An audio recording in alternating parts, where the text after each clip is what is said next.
से कि हे स्वामी, आप अपने मित्र से मिलने जाइए। मित्र से मिलने में क्या दिक्कत है? बहुत जिद करने लगी। अयम ही परलो लाभो, जाइए, लाभ ही होगा मित्र से मिलने में। तब सुदामा जी तैयार हुए, लेकिन आपको बताए थे ना कहां कहां पे खाली नहीं जाना चाहिए।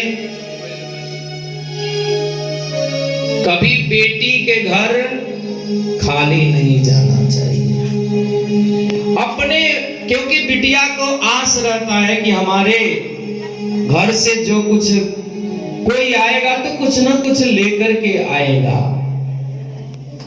भले गरीब क्यों ना हो, लेकिन बेटी के घर से कुछ न कुछ, भाई हो या पिताजी हो या कोई भी जरूर लेकर के जाता है। इसलिए बेटी के घर खाली नहीं जाना चाहिए और मित्र के घर खाली नहीं जाना चाहिए, क्योंकि मित्र का भी आसरा रहता है ना कि आ रहे हैं। कितना लोग कहता है कि अरे वो मिठाई लेकर के आएंगे, उसी में से उनको नाश्ता करा देंगे। और होता है कि ले जाना चाहिए। और देखिए, गुरु गृह हरि चर्चायां न हस्तम ब्रजे, और गुरु जी के घर खाली नहीं जाना चाहिए। आजकल के माता जी लोग अपने स्वामी का नाम तुरंत रख देते हैं। पहले नाम नहीं रखा जाता था। किसका किसका नाम नहीं लेना चाहिए, इस शास्त्र में लिखा है। अब तो सीधे कहते हैं पिंटू इधर आओ, तुरंत नाम रख करके पुकारती है माता जी। शास्त्र में लिखा गया है कि आत्मनाम गुरुर नाम नामाति कृपणस्य च, अपना नाम नहीं लेना चाहिए। स्त्री अपने पति का नाम क्यों नहीं लेती है? क्योंकि आयु क्षीण होता है। किसी का नाम लेने से आयु क्षीण होता है, इसलिए नाम नहीं लेना चाहिए। गुरु नाम, गुरु जी का नाम कोई लेता है क्या? क्यों? क्योंकि आयु क्षीण होता है, इसलिए गुरु नाम, गुरु जी का नाम नहीं लेना चाहिए। अगर मान लीजिए कोई पूछे कि आपका नाम क्या है, तो नहीं बताएंगे, बताना है। शास्त्र में उसका पद्धति है बताने का। कोई पूछे कि आपके गुरु जी का क्या नाम है, तो आप बतावे। लोग कहते हैं हमारे गुरु जी को कि ये नाम है, उससे दोष नहीं लगेगा। आजकल के माता जी लोग जो है, स्वामी नहीं खाते हैं तभी पहले अगर लोग ये बैठ जाती है भोजन करके। पहले माता जी लोग पहले अपने स्वामी को बैठा करके खिलाते थे, तब अपने खाते थे, लेकिन अब वो सब खत्म हो गया। इसलिए नाम लेकर के किसी का नहीं बुलाना चाहिए, पुकारना चाहिए, दोष लगता है।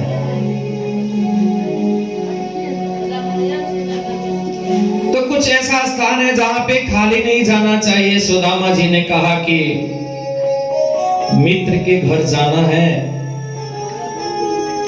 कुछ घर में है नहीं खाने के लिए, ले जाने के लिए, और तुम बार बार कह रही हो कि आप जाइए जाइए, क्या लेकर के जाए?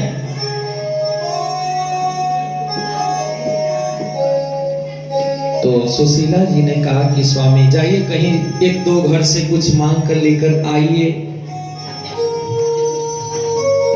अब सुदामा जी गए मांगने के लिए, तो एक जगह से चावल और थोड़ा चूड़ा मिला। अब घर लेकर के आए तो इतना गरीबी है ना कि कपड़ा भी नहीं है बांधने के लिए। किस कपड़ा में बांधे? अब कपड़ा खोजने लगे। गरीबी है ना, लाचार कर देती है। जो गरीबी अवस्था से गुजर करके आगे बढ़ता है ना, उसको सब याद रहता है कि हम कौन कौन परिस्थिति में गुजरे हैं। खाने के लिए कुछ नहीं था, आज भगवान की कृपा से मिला है। सुदामा जी के पास कपड़ा नहीं है, सुशीला जी चारों तरफ खोज रही है, कुछ मिल नहीं रहा है। तब तक एक फटा कपड़ा मिला थोड़ा सा, उसी में दोनों को अलग अलग कर करके बांध दी। और सुशीला जी इतना रोती है, झरझर झरझर आंसू बह रहा है, और एक पत्र लिखती है कि द्वारिकाधीश के चरणों में भाभी का प्रणाम। और लिखती क्या है कि एक मास दुई पाख में दो एकादशी होए, मेरे घर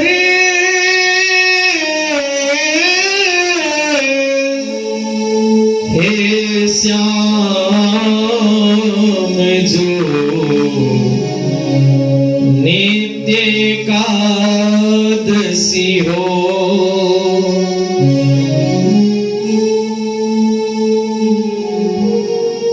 इतना रोती है कि पत्र गीला हो गया आंसू से। अब किसी तरह मन को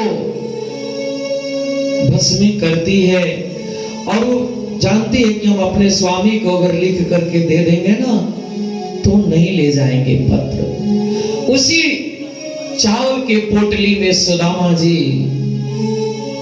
वो सुशीला मैया बांध दी, सुदामा जी चल देते हैं भगवान से, द्वारिकाधीश अपने मित्र से मिलने के लिए रेत पे चलते हैं। गरम बैसाख के दोपहरिया के समय रेत कितना गर्म होता है, नंगा पैर चलते हैं और भगवान का भजन करते हैं, फिर थक जाते हैं, फिर रुक जाते हैं।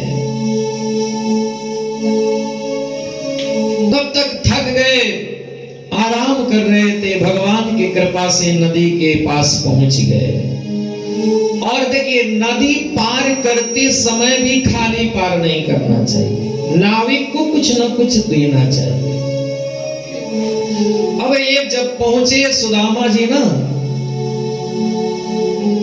तो